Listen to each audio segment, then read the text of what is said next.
Namaste.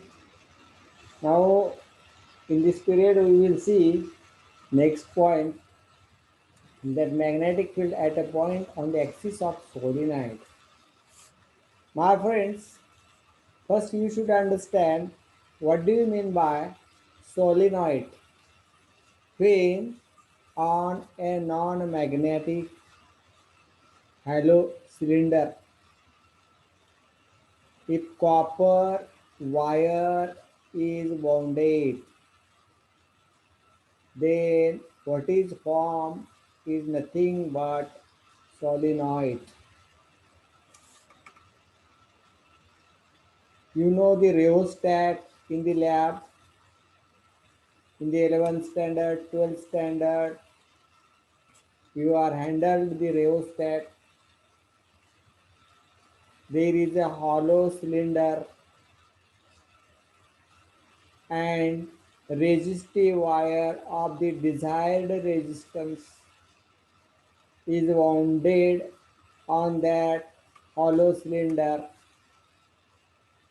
Same thing, only difference is that here the conducting wire is wounded like copper on hollow cylinder. Therefore, it is called as solenoid. Understood? Let us consider the AB is the solenoid. We have to calculate the magnetic induction produced at the point P along the axis of solenoid. The two ends of the solenoids made angle theta 1 on the A side and on this side other side theta 2.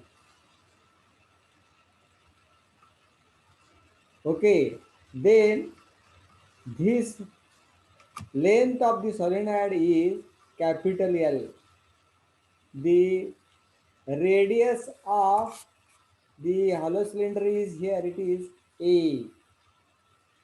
Then as usual, divide the solenoid into number of small segments. Calculate magnetic induction due to that small segment at point P. For that, let us consider a small segment of width dx, that is this AB,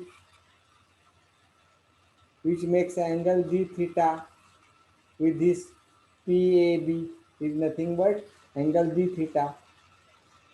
PA equal to R. Okay, but this AB distance is very small. That can maybe PB also may be supposed to be R, small r. This point A is extrapolated here on this side. This X is the distance between PD. Okay, then we are going to see the mathematical part for the calculation of the magnetic. Angle APB, angle APB, APP is equal to d theta. That is equal to side AP is nearly equal to side BP. Side AP is nearly equal to side BP, that is equal to R. According to Biot-Savart law, magnetic induction debut produced at this point P due to the dx is equal to mu 0 to r n dx a square divided by a square plus x square raised to 3 by 2. This is we have derived during the last lecture. Okay, my friends.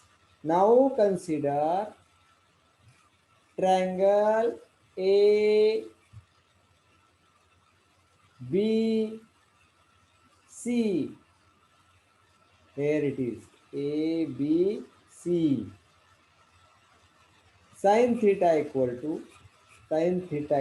to AC upon AB. AC upon AB. This is Marathi समोरची बाजू and AB is कर्ण. समोरची बाजू भागिले कर्ण equal to sin theta. Therefore AC equal to sin theta into dx. How? Because AB equal to dx. AC divided by dx equal to sin theta. Therefore AC equal to sin theta into dx. Okay. Now consider triangle ABC. It's okay. Again arc AC equal to according to circular motion. It is equal to multiplication of one side and the angle d theta, that is equal to r multiplied by d theta. Here it is AC equal to sin theta into dx. Here it is AC equal to r into d theta. That means both the sides are equal. Therefore equating 2 and 3. What we get? Sin theta dx equal to r d theta. Okay. Therefore my friends, dx equal to what? Dx equal to r d theta divided by sin theta. Now my friends, next part is in triangle PAD. See here PAD. PAD. This is right angle triangle. This is equal to A. AD equal to A. PD equal to X. And PA equal to R. Therefore R square equal to X square plus A square. See here. R square equal to A square plus X square. Therefore dV equal to mu 0 Ni upon 2. Mu 0 Ni upon 2. R d theta sin theta. From where it is come? R d theta upon sin theta. From this value of dx. Okay. A square divided by r cube. How it is comes? Because r square equal to a square plus x square raised to 3 by 2 equal to r cube. Therefore a square divided by r cube. Next. That is equal to mu 0 n I divided by 2 multiplied by d theta sin theta. Okay. Do you understand from this point of view? It is equal to A upon multiplied by A multiplied by 1 upon R square. Triangle BPD equal to theta. BPD equal to theta. Triangle PPD equal to theta. Therefore sin theta equal to A square upon R square. Therefore a square upon r, not r square. Therefore a square upon r square equal to sin square theta. Put 6 in 5. This is 6 in 5. What is that? A square upon r square. Therefore dB equal to mu 0 as it is, n I as it is, I as it is, 2 as it is, d theta divided by sin theta. Here it is a square divided by place of r square, there is a sin square theta. A square divided by r square is replaced by sin square theta, and sin square theta and this denominator sin theta is get cancelled, and only remaining in the equation is sin theta into d theta. Here it is a square divided by r square.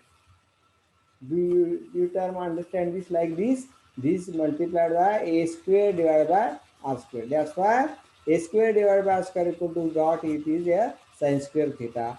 This sin square theta in the numerator goes to the, and finally in the denominator sin theta and sin square theta get cancelled, only sin theta is remaining there.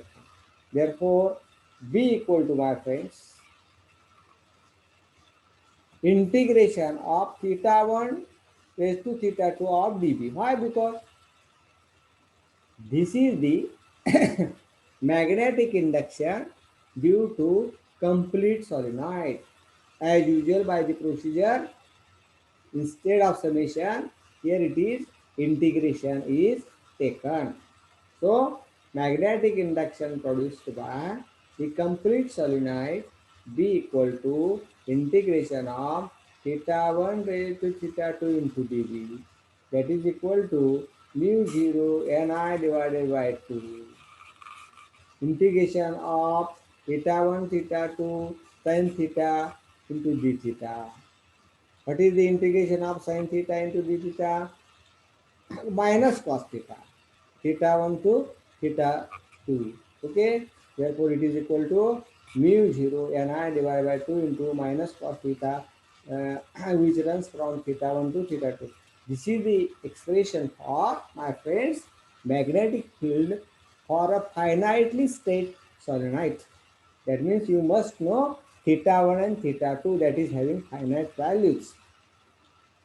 What happened with the, just like the water pipe we are using in our farming system? Okay, that pipe is having infinite length, suppose. Then theta 1 equal to 0 degree. We don't know the end of that. And theta 2 equal to 180 degree. Therefore, this corresponding equation becomes, we have to put here mu 0 Ni divided by 2 in bracket cos 0 minus cos 180 degree. My friends, what is the value of cos 0? You must know. Your basic should be clear at the 10th level, 12th level. What is the value of cos 0? It is equal to 1. And what is the value of cos 180 degree? What is the value of cos 180 degree, my friend? Cos 180 degree is equal to how much? Minus 1. So this term becomes 1 minus minus 1. Cos 0 equal to 1 minus minus 1. That is equal to 1 plus 1. That is equal to 2. These 2 and these 2 get cancelled. And what is remaining? That B equal to mu 0 and I. This is the expression for magnetic induction due to infinitely straight solenoid, where N are the number of turns, I is the current in the that coil or that conductor where we are wounded on that hollow cylinder, which is a non-magnetic. Okay. That means, suppose if you want a desired quantity of the magnetic induction to be produced, according to that, we have to change the number of turns and the current in the coil. Then we can obtain the desired magnitude of the magnetic induction at the center of that solenoid. In this way, this completed our point. Thank you very much, my friends.